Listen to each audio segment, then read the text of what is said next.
Do you ever wonder how our leaders can't address inflation or secure our border, but will move heaven and earth right now to give Ukraine $60 billion?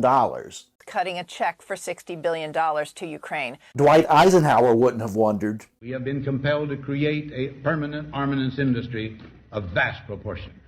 We must guard against the acquisition of unwarranted influence, whether sought or unsought, by the military-industrial complex. Study by AEI shows that 90% of the $68 billion the U.S. has already sent to Ukraine supports weapons factories here in the U.S. We have been compelled to create a permanent armaments industry of vast proportions. Abrams tanks and Stryker vehicles are made in Lima, Ohio. They identified 117 production lines, weapons production lines, in 31 U.S. states that are producing weapons for Ukraine. Our military organization today bears little relation to that known of any of my predecessors in peacetime. Javelin anti-tank missiles are built in Troy, Alabama, and Tucson, Arizona. The prospect of domination of the nation's scholars by federal employment, project allocations, and the power of money is ever present and is gravely to be regarded.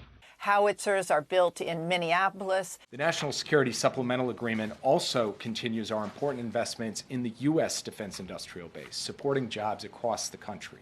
The Switchblade drones used in Ukraine are made in Forest, Mississippi. The military-industrial complex. We've already ramped up production lines in 40 states over the past 2 years, expanding factories and hiring American workers to make the weapons Ukrainians are using on the front line. New York, Pennsylvania.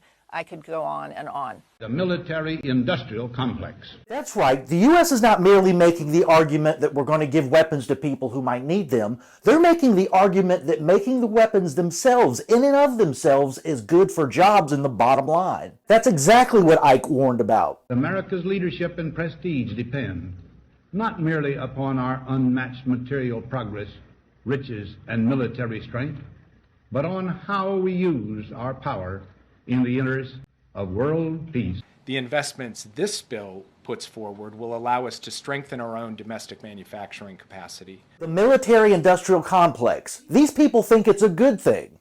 The potential for the disastrous rise of misplaced power exists and will persist. You would see magazines with advertisements for some new warplane or some bomb, and he got so angry he'd take the magazine and throw it into the fireplace of the Oval Office, because he felt that defense spending should not be something that would be encouraged by companies who are seeking commercial gain. Javelin anti-tank missiles are built in Troy, Alabama, and Tucson, Arizona. We must never let the weight of this combination endanger our liberties or democratic processes.